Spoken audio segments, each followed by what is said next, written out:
Hello, my name is Matt Abbott, and I am the Director of Government and Diplomatic Programs at the Chicago Council on Global Affairs. Thank you all, and especially our members, for joining us via Zoom for today's program. As a reminder, the Council is a nonprofit, independent, and nonpartisan platform. The views expressed by individuals we host are their own and do not represent institutional positions or views of the Council.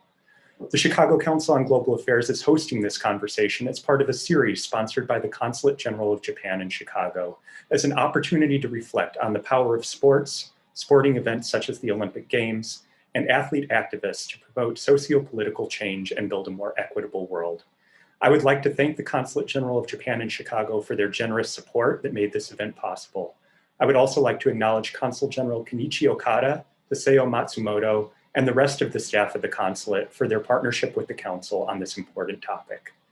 After our moderated conversation today, members of the audience will have an opportunity to ask questions to our panelists. Please visit ccga.live if you would like to ask a question to our speakers. And it's now my honor to introduce today's speakers. Munehiko Harada is a professor of sport management in the Graduate School of Sports Sciences at Waseda University in Tokyo, Japan. Megan O'Leary is a 2016 Olympian, 2017 World Championship silver medalist, and 5-time national team member with the United States rowing team.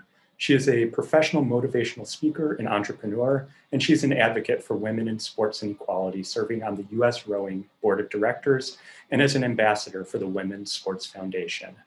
After our live session, we will also be joined by Megumi Ishikawa, who will deliver a pre-recorded statement. Ms. Ishikawa is a judo champion who serves as the president of the Global Kids Judo Network. Thank you all for joining us today.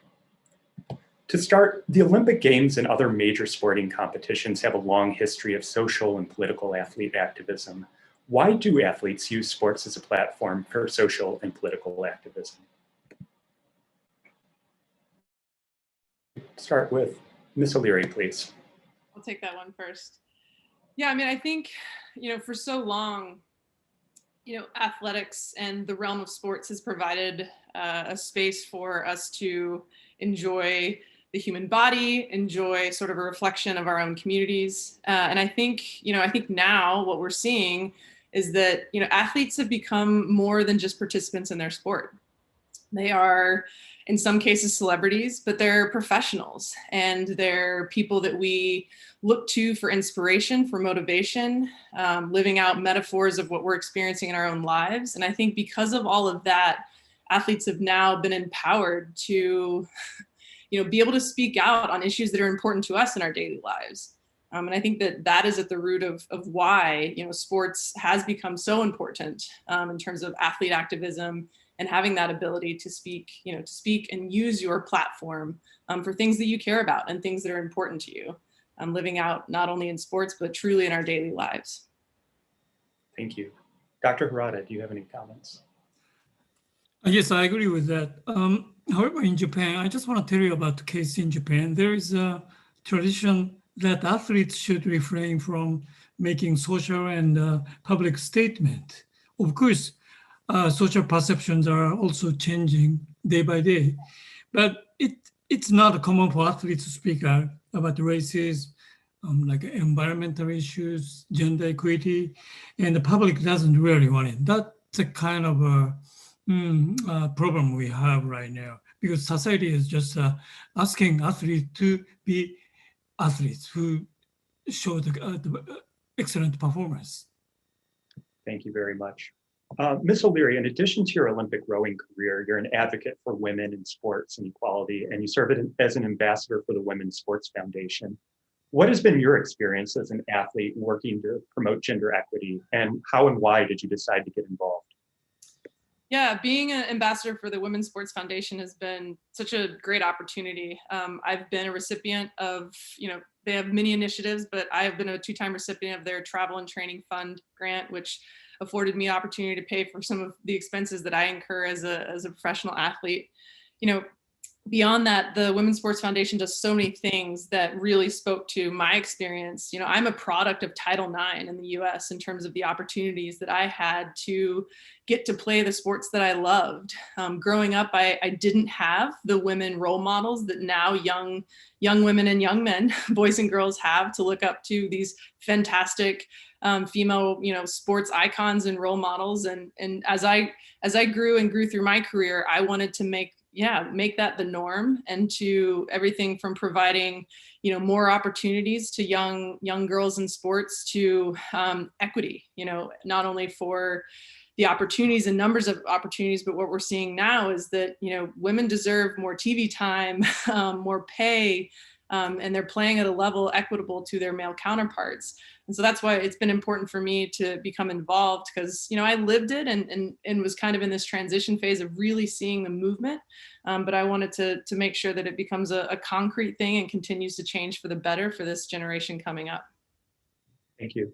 And Dr. Harada, you mentioned briefly in your opening remarks Japan's experience with athlete activists and how that may be evolving. For the athletes who are taking on more of an activist role, on what issues and causes right now are they particularly engaged at the moment? Because the Tokyo Olympic Games 2021, social perception about gender equity drastically changed. As you know, the top of the organizing committee was resigned because he made a very wrong statement about women talk too long, or they compete each other and doesn't contribute to the organization or something like that. And so he resigned very quickly. That was very good. So now gender equity is a big issue in Japan. And IOC tells the sport governing body to increase the number of the board member up to 40%. So right now, every single sports governing body are busy looking for women as a board member. So in that sense, this kind of things, I'm sure, will encourage people start rethinking about the gender equity in sports. However, athlete itself is kind of quiet. They don't care about those kind of a political issue. I don't know, because if this is the history or tradition, I don't know, but that's the way it is in Japan. I'm sure some athletes as you know, Naomi Osaka, she grew up in the USA, but no one can do the Black Lives Matter movement by wearing a mask with the name of Black victims every day and winning the US Open. That's a very rare case, but I'm sure that's a very good role model for the younger generation. But remember, only she can do it, this kind of a thing. Only she can do it.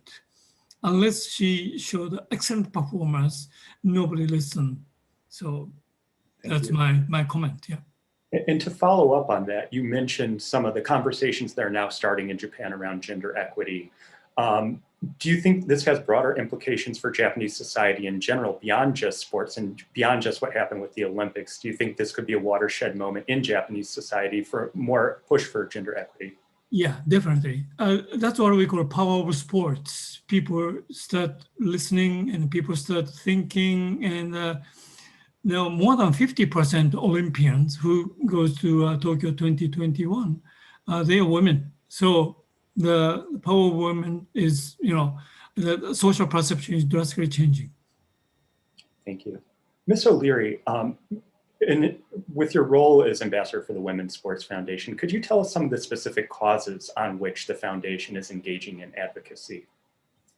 Yeah, I mean, if most recently they put out an amicus brief partnering with Lambda Legal, an athlete ally opposing HB 500, which was the trans athlete policy, which is a huge, conversation happening, now in the U.S. and the States, and we'll see that trickle into, kind of the Olympic movement and other sporting bodies having to address this. And so there's policy issues. I look forward to, when I'm not competing, getting to be involved in that, and when they can, because they do spend time on the Hill. Right now, another relevant issue is the pay equity around the U.S. women's national soccer team. they're involved in that. And then if you go lower into just literally getting more girls into sport, they're highly involved in being able to get money into the hands of, I think it's a couple hundred community organizations across the whole country, to put more girls into sports and to keep girls into sports. It's, it's proven, data supports that many more girls fall out of sports by the time they're in middle school versus boys. And that impacts, things like confidence and developing sort of a professional career ahead of them. And they've done a ton of studies to show that, top executives, quite often female executives, have a sports background. And so using the data, they do a ton of data work using studies that they put together. They make these, whether they're legal briefs or sort of lobbying on the Hill for certain policies that will help support, girls and sporting organizations, for whether it's at the community level or at the professional level, like, for example, with the U.S. women's national soccer team pay equity dispute right now. Thank you. Dr. Harada, I know you've studied the role of perception in sports. Can you tell us a little bit more about the perception of the Japanese public about this newly increasing participation of athletes in the discussion of social and political issues? I know it's been a differentiation over the years of that, but now that they're becoming more active, playing this activist role, how is that being perceived among the Japanese public? Yeah, basically the Japan society requires athletes to play the role of role model. For example, in the J League, professional soccer league, increasing number of teams are tackling social issues such as health problems and improving children's academic ability. Like a professional football player goes to school to teach mathematics and encourage children to study more. So these kind of things are very common in a professional sports league, like NBL, NBA, they do the same thing. However, the problem in athletes are forced to do it. I mean, because of the team branding, team marketing. So I don't think athletes are really aware of their power of changing social perceptions.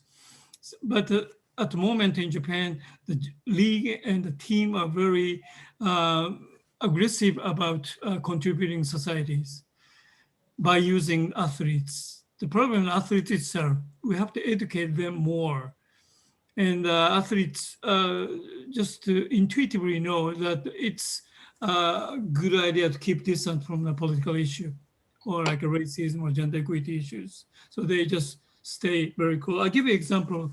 At the Rugby World Cup in 1918, that was very successful, and Japan did very well. The team was led by Polynesian New Zealander, educated in Japan. He made no political or racial remarks, communicate with the importance of fighting as a team and beauty of fair play, and became a role model.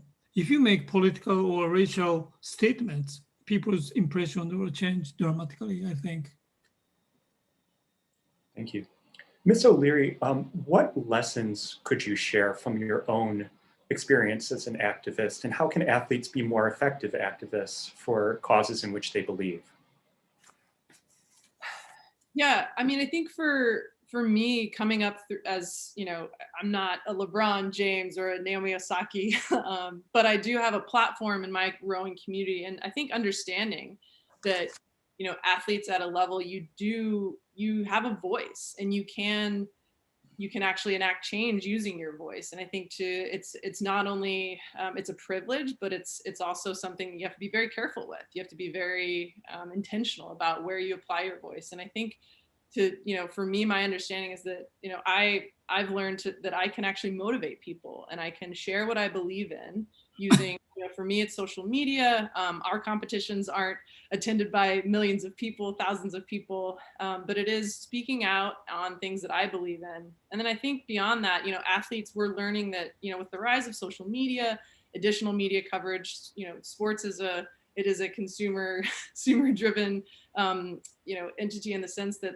there is plenty of opportunities for athletes to be able to share their story and share what they believe in. And I think, going forward, I think athletes are learning that they have that opportunity, but they're also learning ways to be really smart about that.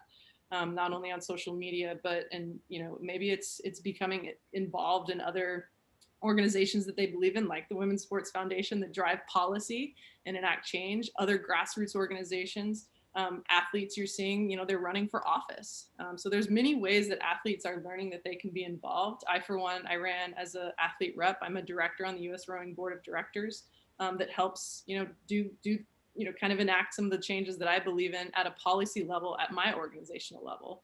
And I think there's plenty of opportunities for athletes who want to, whether it's at a micro level or macro, become involved and really enact the change that they believe in.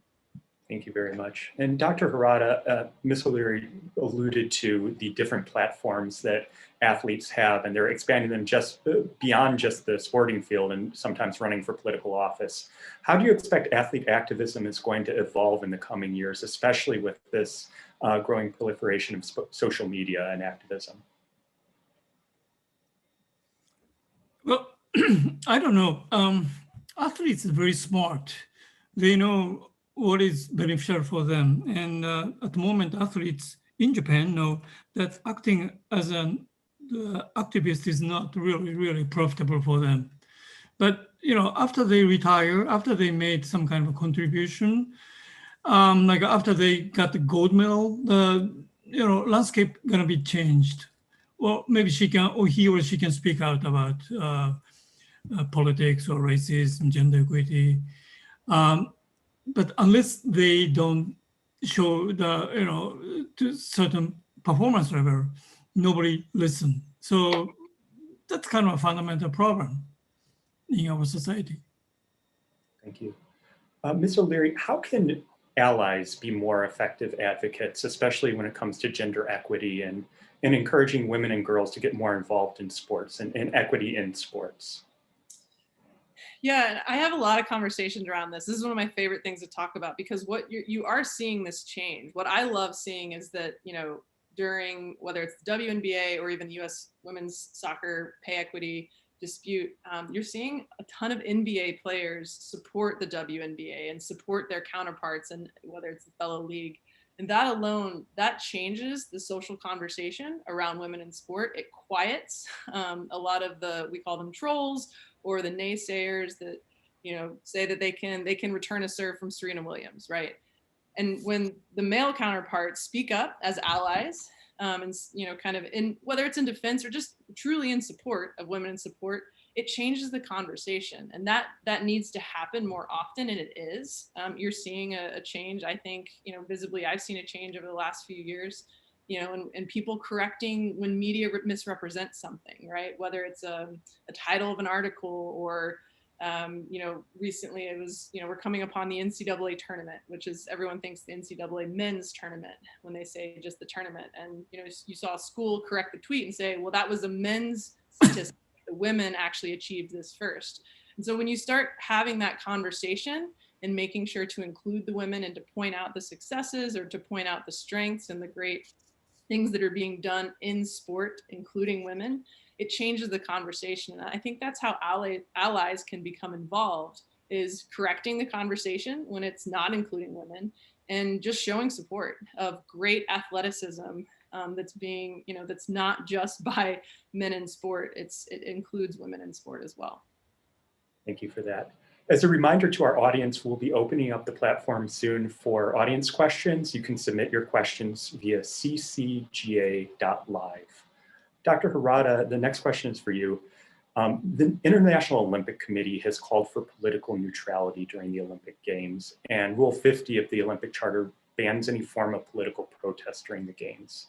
What do you expect we can see in the upcoming Tokyo Olympic Games and also other Olympic Games in the future, especially turning to Beijing in the coming years?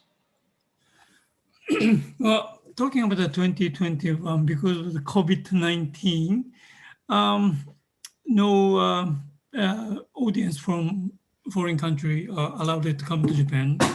And so what I'm saying is the athletes can focus on their performance.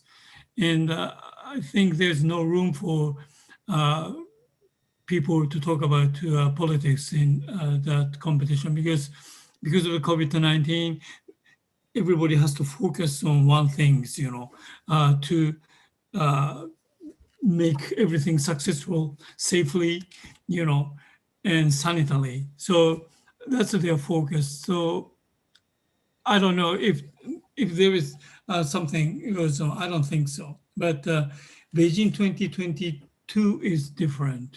It's going to be a huge human rights issue surrounded by other countries. So, but Tokyo is okay. I think. I don't think anything gonna happen. That's what I might think. Thank you. Ms. O'Leary, what are some of the tangible steps that can be taken to get more women and girls involved in sports, especially at an early age? Yeah, I think it takes work. So it takes outreach and making sure that there are proper resources allocated to community organizations that are doing the work. And some of those organizations are Sport for Life. Obviously there's universal organizations across the country, and then there's grassroots, but it takes resources. So it takes money allocated to support those organizations that are doing the work. And often that's government, grant, sponsored money. And then beyond that, truly, I think it takes visibility. I think it takes, young girls to see a path that makes sense. Oh, I can compete at this level. I can be this person. What Serena Williams did for tennis, the Williams sisters, Serena and Venus, changed that sport. And same thing with, Simone Biles in gymnastics. And you're seeing when you see someone in a sport doing something that you like, or, you're interested in and doing it successfully, you're a lot more likely to stay in it. And I think that just that visibility is so important. And again, that takes media coverage, that takes, proper journalistic coverage of women in sports to be able to trickle down and present those examples and those role models to young girls to provide, provide that path for them. So the tangible steps are outreach. We need money in the right hands doing the work at that grassroots community level. And then I think increased visibility of more women in sport to show that this can be a career. This can be an opportunity for you as a young and later adult. Thank you. And on that visibility issue, how has that changed? What were some of the watershed moments in changing that? Where can that still be improved? Where would you like to see that go in the coming years? Yeah, you're seeing, I think in the last, and I worked at ESPN for 5 years. So, I kind of was a part of this wave. I remember growing up and recording any women's sports I could. The 99ers, which is the U.S. women's soccer team in 1999 that won the World Cup, hosted the U.S., was a huge event. They filled, the Rose Bowl stadium, and it was televised, and it was just this big event. And so many young girls talk about that as the reason that they stayed in sport or got into sport, and think about that one event that was captured on TV. And if we increase exposure, provide more platforms, provide more just opportunities, it's shown that it's profitable. The women's soccer team they're getting sponsorship. The WNBA is growing. They continue to expand their franchise and expand their teams. You're seeing more women become involved as owners, which is another where you're seeing the models coming from both sides, which is fantastic. You just saw, in this last week, timely discussing this, it's a media and brand company called Together, launched by 4 athletes, Chloe Kim, Sue Bird, I'm not going to be able to name them all. Swimone is her tag handle, but it's 4 great athletes in different sports, all women, that are wanting to give, they're saying is like, we were tired of waiting, so we wanted to do it ourselves, and giving a platform for more women in sport. And we are seeing a change, but there's still such a long ways to go. Thank you very much. Just a reminder again to our audience, please feel free to submit your questions at ccga.live, and we'll be turning to those questions shortly. But before we do, I know we've had a lot of our discussion focused on gender equity, but also here in the United States, there's been quite a conversation around racial equity, and especially a number of athlete activists have used their platforms to promote racial equity. Ms. O'Leary, can you also talk more about the Black Lives Matter movement and how that has how athlete activists have turned to the Black Lives Matter movement to raise awareness about racial equity issues in the United States. Yeah, no, Matt, thank you. I'm glad we're revisiting this because I do think, in the last, obviously the last year especially, we've seen an uptick in athletes feeling as though they have to speak out. They're with the death of George Floyd last year and the Black Lives Matter movement, there was a lot of conversation and a lot of conflict with people demanding athletes just be athletes, and athletes who perhaps didn't speak out finally felt that, no, it's time to speak. Colin Kaepernick began, I would say, there were probably athletes before, but that was really a big moment. It's been years and years ago, 2014, kneeling and during the national anthem, there was conversation around that. And we're seeing, 6 and 7 years later now, there were more athletes protesting the national anthem. And it's, the movement has galvanized because so many more people are participating in it. And when I say people, I mean athletes.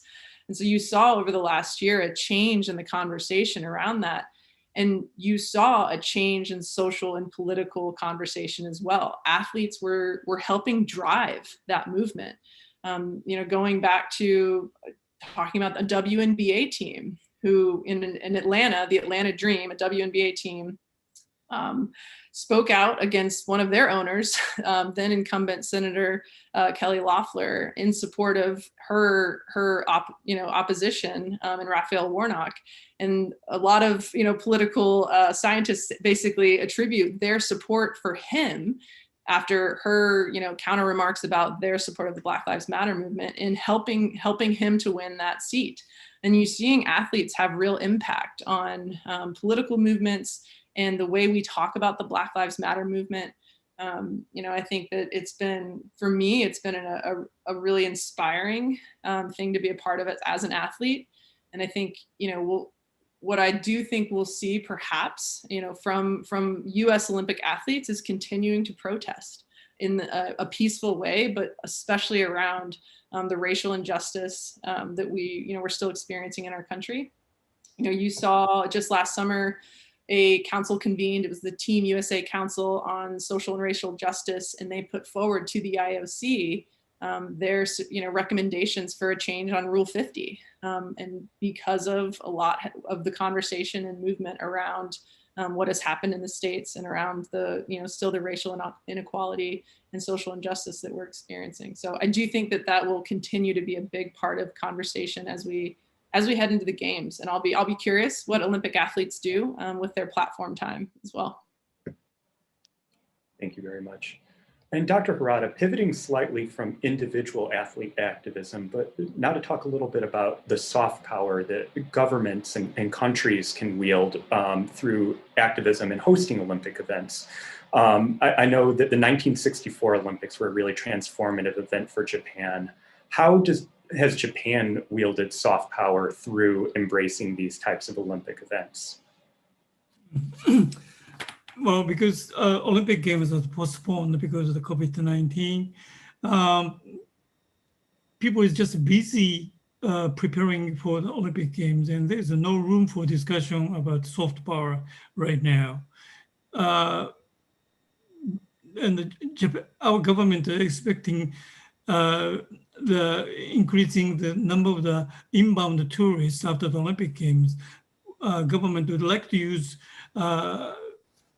Olympic Games as a kind of the trigger for increasing the tourism industry, but it just didn't work because the number of athletes, number of officials, number of journalists are very, very, very much limited for the Olympic Games, and athletes just come a couple of days before the Olympic game and leave country after, a couple of days after. They are not allowed to go anywhere outside of Tokyo. So that kind of things really limited the power of the Olympic Games for promoting country this year. It's a very sad story, but that's the way it is. However, once like Japanese athletes start getting the gold medal, I'm sure people's enthusiasm just goes up like a skyrocket, and they gonna have a power to speak out something, But as I mentioned a couple of times, athletes just know that acting as an activist is not really profitable, especially before he made some kind of performance. So it's a very subtle story right now. Yeah. Thank you very much. Now, turning to some audience questions, and again, to our audience, you can submit your questions at ccga.live. Our first question, are there avenues that athletes across sports can successfully elevate issues, either in professional or amateur arenas? So, and also to add to that, for the athletes that may not have the social media following or the name recognition, how can they enhance the efficacy of their advocacy, especially those in amateur arenas? I'll start with this one, I guess. I mean, this is a great question. I think I personally even rack my brain around it. I think, you know, there are obviously social media, but there are becoming more opportunities to become involved with organizations that are doing the work that's important to you.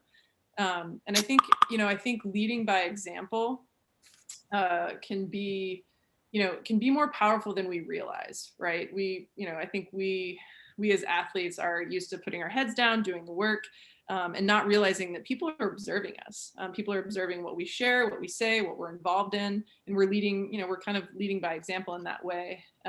You know, and I think amplification can come from focus as well. Instead of being kind of involved in all these different issues, which might be important to you, pick the one that's really important to you and double down on it. And I think that alone can help to amplify that, you know, that is your issue that you want to, you know, align yourself with and make sure that you're putting all of your voice behind. That alone, I think, has been some advice given to me, but also what I've seen work really well when athletes may not have the platform that the big celebrities do, but you know that this athlete is behind this issue and they're really knowledgeable around it. And so you're going to listen to them.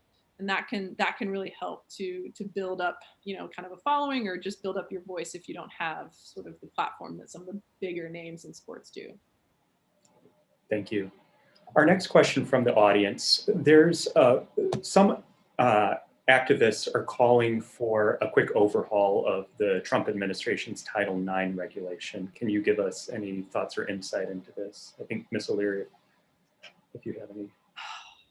Yeah, I could go on and on.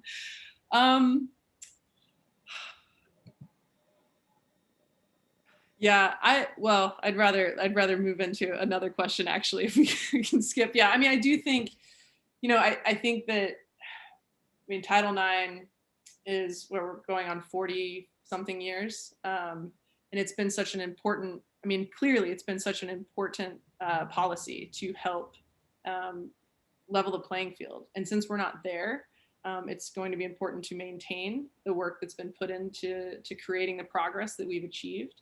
And I know, you know, it's got its conflict. It's got its, it's not a perfect bill, not a perfect policy, but show me a policy that is. But it's done so much work that to deteriorate or tear it down, I think would be a step back. Thank you very much.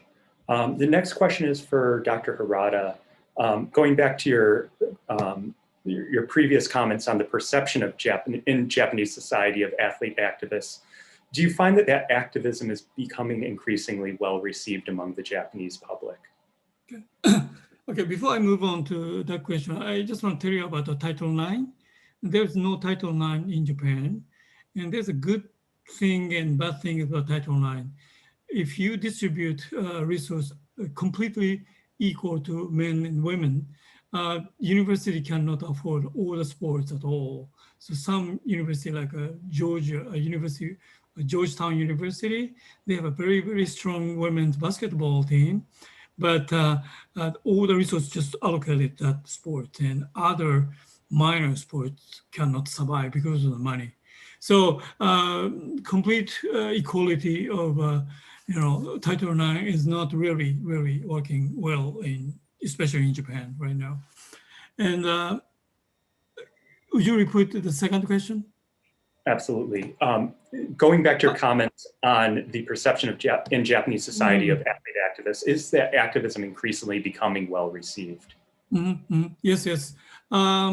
I gradually, as I told you, IOC the recommendation about the number of the board member in the sporting governing body. So women are now the number of the female board director are now increasing. I'm sure every month, yeah. So they start learning, and society's perception is changing right now, and especially with the 2021 Tokyo Olympic Paralympic game will change the landscape drastically, I'm sure. Absolutely. That's why I'm hoping to. Thank you very much.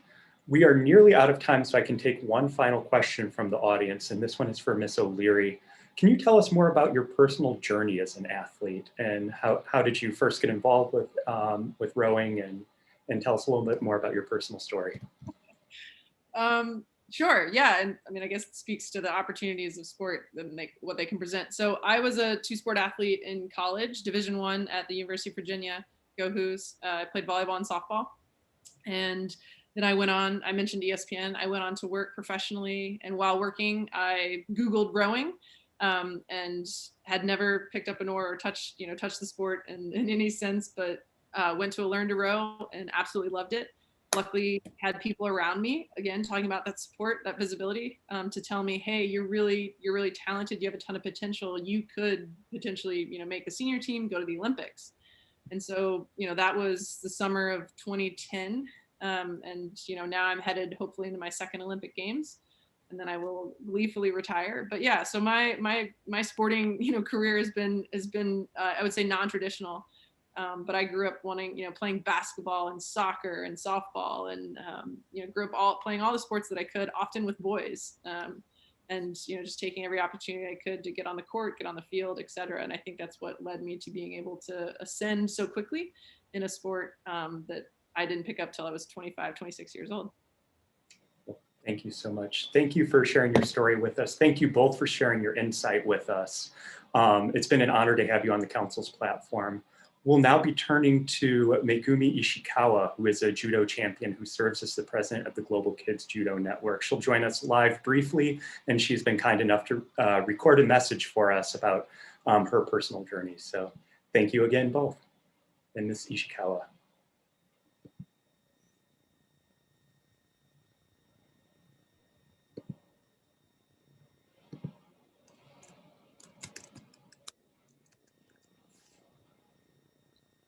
And if you could, thank you. Hi. Hi, good evening. I'm Megumi Ishikawa. Thank you.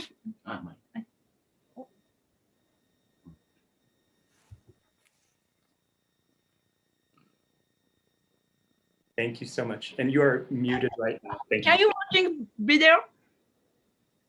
Thank you so much. We'll go ahead and play that video, and thank you all again. Yes. Thank you.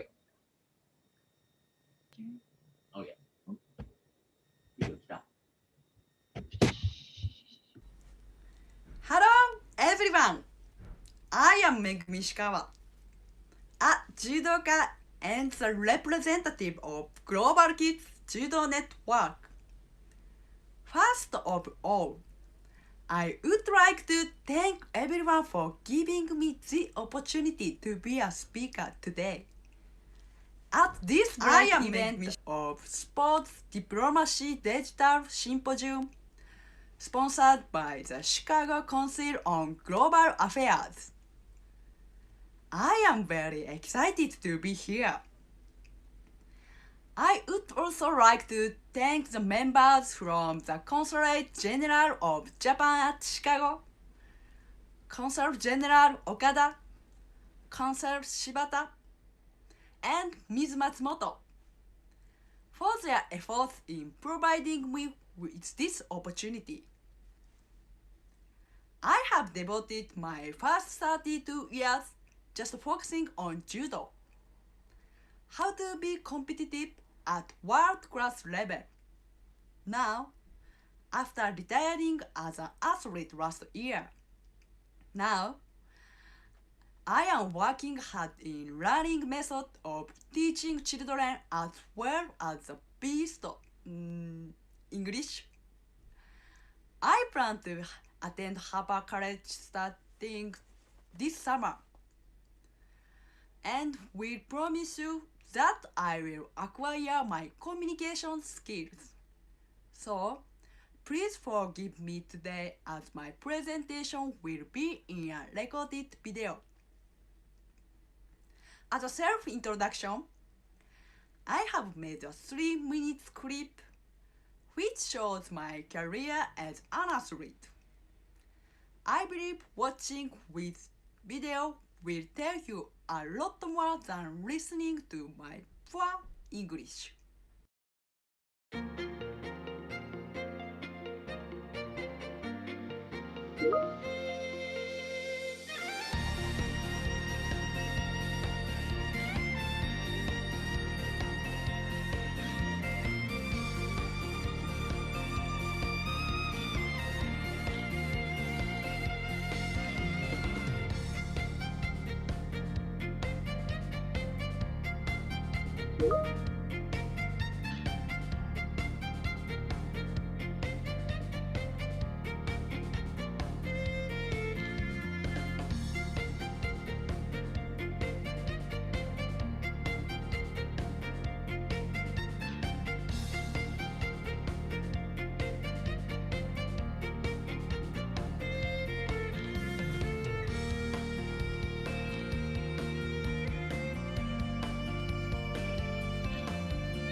Thank you very much. I was fortunate to have met great coaches and a wonderful environment which led me to be a part of the national judo team of Japan for 12 years, being the Japan champion 3 times, as well as becoming the Asia champion. During the last few years of my career in 2018 and 2019, I had been invited as a guest coach to the judo clinic hosted by JCCC in Palatine. The event gathered over 100 kids, not only from Illinois, but from the 7 Midwest states. Having the opportunity to link with so many kids in America was a life-changing event for me. Kids are purely and freely enjoying judo regardless of gender, ethnicity, or age. The smile and the vitality of these kids gave me power during the turning point of my career. But also at the same time, I noticed that I had a new wish. Breeding judo in this free country called America. In judo, more than winning against your opponents, there is an important and a beautiful discipline which is utilize your power for the society. Bring happiness not only to yourself, but to your opponents as well. United States is not just large, but is a leader of the world in many aspects. However, the art of judo is undeveloped. Fortunately, I still retain my judo network around the world. I should be educating young athletes to acquire challenging spirits, discipline, and a global level view, which lead to a healthy and prosperous education for young children. In this country, where the sky is the limit, I strongly felt that this should be my life work. However, not only in Japan, but the second life for an athlete is not always that easy. In sports categories, that could be challenging to commercialize. It is very difficult to find sponsors that have an understanding in sports and culture. I had made a decision to work in Chicago for the rest of my career and joined the Tokon Judo Academy, the largest judo foundation in the Midwest. However, there are two major obstacles acquiring a visa to stay here and the funding to support the activities. This together with the effect of COVID.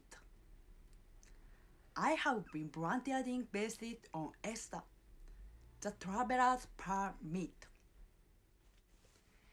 In October of 2020, we have established GKJN, Global Kids Judo Network, a NPO as a bridging group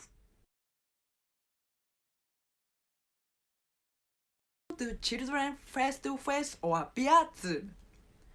Number 2, hosting the annual judo clinic and youth judo competition. Number 3, intercultural events involving children from Japan, Europe, and America. Number 4, Kids Judo World Cup. Number 5, breeding world-class athletes in the United States. Under the current situation, it is very challenging to execute these activities. But I will never give up. Through the 22 years of my career as an athlete, I have enjoyed the experience of having all nationalities, ethics, and gender gather together in the same spirit and be able to understand each other. This experience led to where I stand now. From Chicago, judo and kids uniting the world. As soon as I acquire my student visa, I will move to Chicago as soon as possible. Currently, targeting around May. If you show interest in the GKJM activities, please contact me through CCGA or the Consulate General of Japan at Chicago. We also plan to open our webpage in April. I appreciate the understanding from all of you here and wish that all of you can support our activities.